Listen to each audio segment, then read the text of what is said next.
बभूव स्वाहा तत्सवितुर्वरेण्यं भर्गो देवस्य धीमहि धियो यो नः प्रचोदयात्।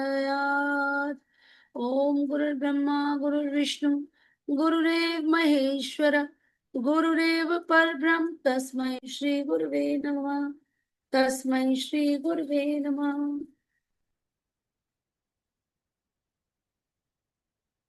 थोड़ा सा पहले से पढ़ लेते हैं जिससे रेफरेंस लोगों को समझ में आ जाएगा। यहीं से कई बार ऐसे अवसर आते हैं जब कार्य हम लोग पढ़ रहे थे कि स्वर स्वर को किस तरह से पहचानना चाहिए और किस तरह से लेफ्ट या राइट स्वर जो चल रहा हो तो उसके अकॉर्डिंगली वही पैर आगे बढ़ाना चाहिए।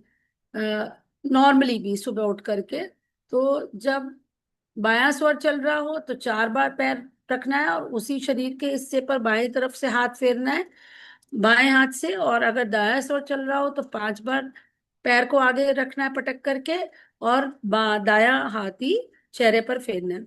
अब कुछ विशेष कार्य है जैसे कि बायां स्वर कब चलना चाहिए जब आपको कोई धीर गंभीर कार्य करना है जिसमें स्थिरता चाहिए शांति चाहिए विवेक चाहिए तो आपका उस समय चलना चाहिए बायां स्वर।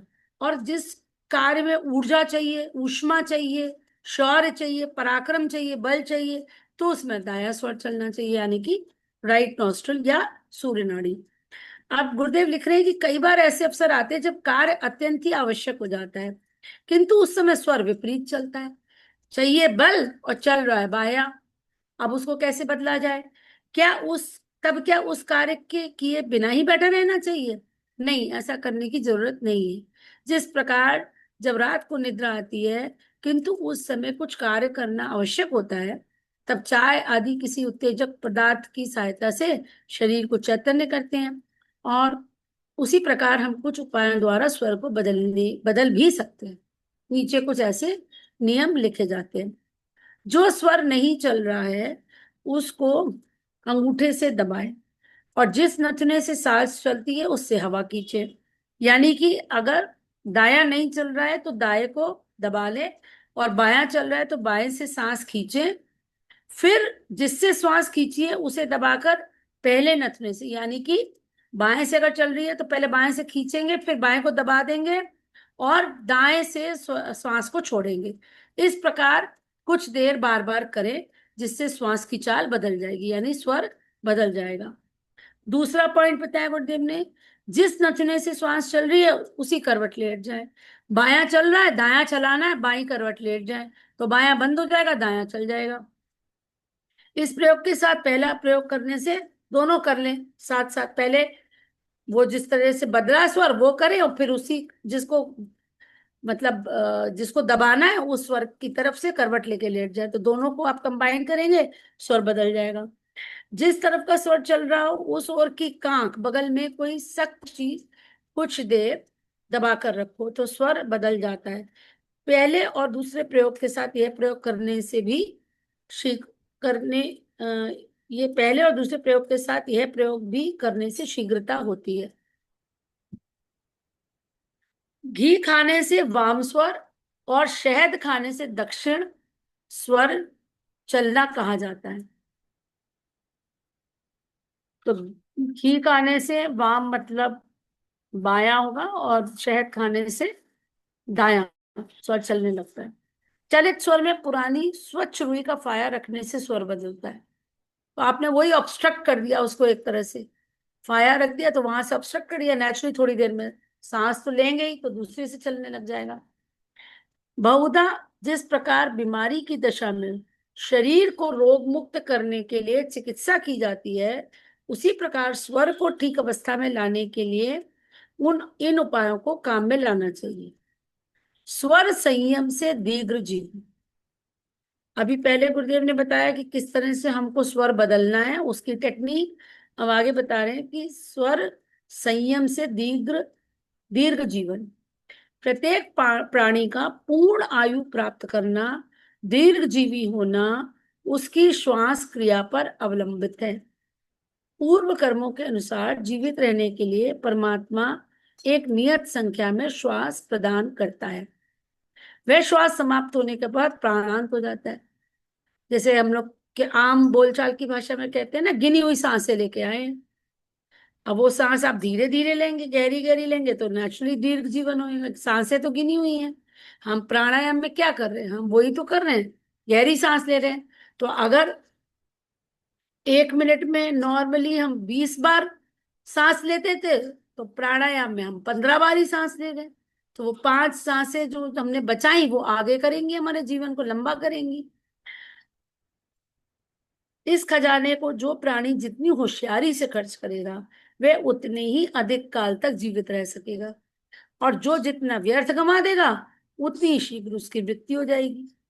बताते हैं ना, जैसे आगे ये पूरा दिया हुआ है, कुत्ता जो होता है बहुत जल्दी जल्दी सांस लेता है। आपने देखा भी होगा कुत्ते को, ऐसे पैंटिंग करता है, जीभ लटक जाती है उसकी बाहर, और तेज तेज सांस लेता है। तो कुत्ते की उम्र अधिकतक होती कितनी, 12 साल वर्ष की रहती है करीब करीब। और कछुआ जो है बहुत धीमे धीमे सांस लेते हैं, तो कितने सालों तक जिंदा रहता है। यही गुरुदेव ने आगे इसमें समझाया हुआ है। इस खजाने को जो प्राणी जितनी होशियारी से खर्च करेगा, वह उतने ही अधिक काल तक जीवित रह सकेगा। और जो जितना व्यर्थ गंवा देगा, उतनी ही शीघ्र उसकी मृत्यु हो जाएगी। सामान्यतः हर एक मनुष्य दिन रात में 21,600 श्वास लेता है। इससे कम श्वास लेने वाला दीर्घजीवी होता है, क्योंकि अपने धन का जितना कम व्यय होगा, उतने ही अधिक काल तक वह संचित रहेगा। हमारे श्वास की पूंजी की भी यही दशा है। विश्व के समस्त प्राणियों में जो जीव जितनी कम श्वास लेता है, वे उतने ही अधिक काल तक जीवित रहता है। नीचे की तालिका से इसका स्पष्टीकरण हो जाता है। खरगोश सांस लेता है 38 बार, आयु है उसकी 8 वर्ष। बंदर 32 बार, आयु 10 वर्ष। कुत्ता 29 बार, आयु 11 वर्ष। घोड़ा 19 बार, आयु 35 वर्ष। मनुष्य 13 बार, 19, 120। लेकिन अब हम 13 बार नहीं लेते ना, 16 के आसपास आता है हमारा रेस्पिरेटरी रेट, तो उस हिसाब से उम्र घट गई। सांप 8 बार, आयु 1,000 वर्ष। कछुआ 5 बार, आयु 2,000 वर्ष। साधारण कामकाज में 12 बार, दौड़ धूप करने में 18 बार, और मैथुन करते समय 36 बार प्रति मिनट के हिसाब से श्वास चलती है। इसीलिए विषयी और लंपट मनुष्य की आयु घट जाती है। कितना सीधा सीधा और कितना साइंटिफिक कोरिलेशन है, कि जो आप बात करते हैं ना कि अत्यधिक काम वासना किस तरह से हमारे स्वास्थ्य को नष्ट करती है, तो उसका श्वास से कितना गहरा रिलेशन है वो आप समझ लीजिए। कि उस समय आपकी श्वास बढ़ गई और वो आपकी आयु को घटा रही है। प्राण शक्ति घटती है वो अलग बात है। प्राणायाम करने वाले योगाभ्यासी दीर्घ काल तक जीवित रहते हैं। यहाँ ये ना सोचना चाहिए कि चुपचाप बैठे रहने से कम सांस चलती है, इसलिए निष्क्रिय बैठे रहने से आयु बढ़ जाएगी। ऐसा नहीं हो सकता, क्योंकि निष्क्रिय बैठे रहने से शरीर के अन्य अंग निर्बल, अशक्त और बीमार हो जाएंगे। तदनुसार उनकी सांस का वेग बहुत ही बढ़ जाएगा। इसलिए शारीरिक अंगों को स्वस्थ रखने के लिए परिश्रम करना आवश्यक है, किंतु शक्ति के बाहर परिश्रम भी नहीं करना चाहिए। तो मध्यम मार्ग, जितना शरीर अलाउ करे उतना करिए, लेकिन अगर बैठे रहेंगे तो भी रोगी हो जाएंगे। सांस सदा पूरी और गहरी लेनी चाहिए, तथा झुककर कभी नहीं बैठना चाहिए, सीधे बैठे। नाभि तक पूरी सांस लेने पर एक प्रकार से कुंभक हो जाता है और श्वासों की संख्या कम हो जाती है। मेरुदंड के भीतर एक प्रकार का तरल जीवन तत्व प्रवाहित होता है, जो सुषुम्ना को बलवान बनाए रखता है। तदनुसार मस्तिष्क की पुष्टि होती रहती है। यदि मेरुदंड को झुका हुआ रखा जाए, तो उस तरल पर तत्व का प्रवाह रुक जाता है और निर्बल सुषुम्ना मस्तिष्क का पोषण करने से वंचित रह जाती है। सुषुम्ना में प्राण अच्छे से नहीं बहेंगे तो हमारा मस्तिष्क कमजोर पड़ जाएगा। सोते समय चित्त होकर नहीं लेटना चाहिए, इससे सुषुम्ना स्वर चलकर विघ्न पैदा होने की संभावना रहती है। ऐसी दशा में अशुभ तथा भयानक स्वप्न दिखाई पड़ते हैं। इसलिए भोजनोपरांत प्रथम बाएं फिर दाहिने करवट लेटना चाहिए। मतलब गुरुदेव कह रहे हैं सीधे नहीं सोना चाहिए, करवट से सोना चाहिए। भोजन करके जब बिस्तर पे जाएं तो बाई करवट और बाद में फिर दाई करवट। भोजन के बाद कम से कम 15 मिनट आराम किए बिना यात्रा करना भी उचित नहीं। भोजन के तुरंत बाद यात्रा नहीं करनी है। शीतलता से अग्नि मंद पड़ जाती है और उष्णता से तीव्र हो जाती है। यह प्रभाव हमारी जठराग्नि पर भी पड़ता है। ये पहली बार बताया जा चुका है।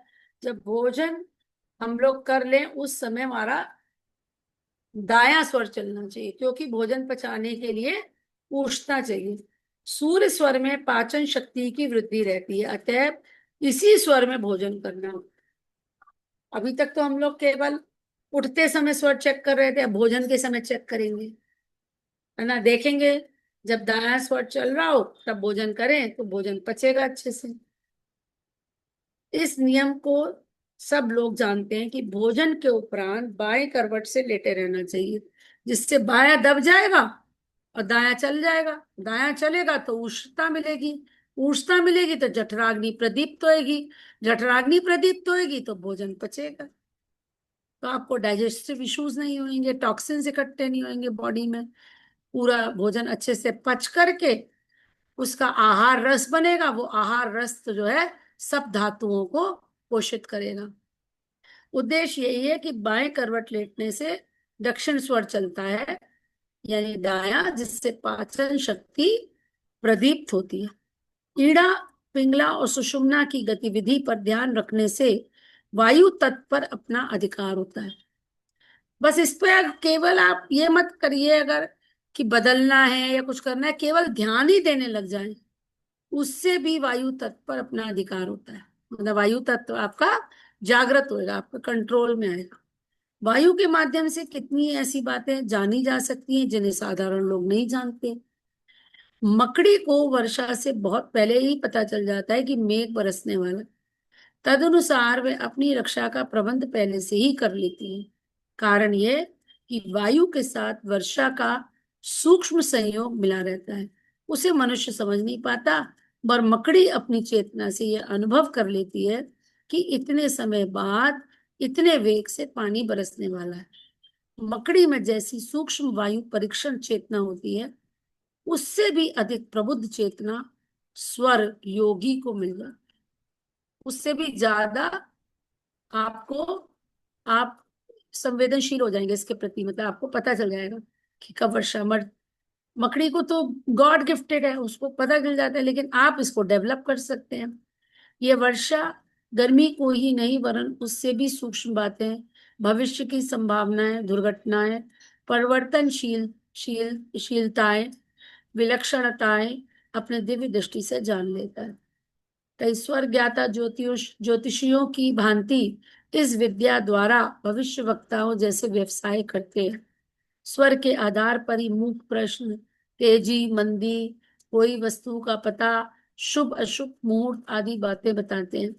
असफल होने की आशंका वाले दुस्साहसपूर्ण कार्य करने वाले लोग भी स्वर का आश्रय लेकर अपना काम करते हैं। मतलब जो गलत काम बताए गए थे ना शुरू में कि चोरी है, डकैती है, हत्या है, लड़ाई झगड़ा, उसमें ऊर्जता चाहिए, तो इसका वो सहारा लेकर के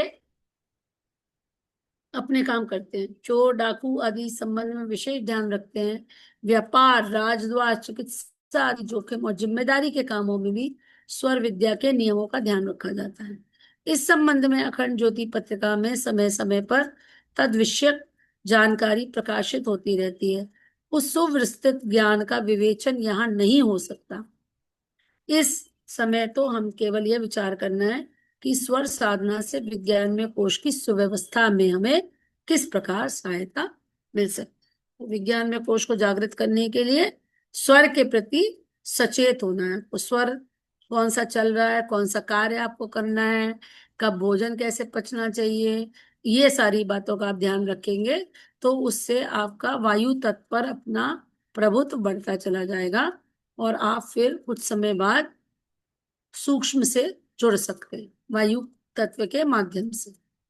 अभी इसको यहाँ पे करते हैं अब महिमा दीदी। जैसे हमको कराएंगे तो उसको फिर हम लोग आगे पढ़ेंगे।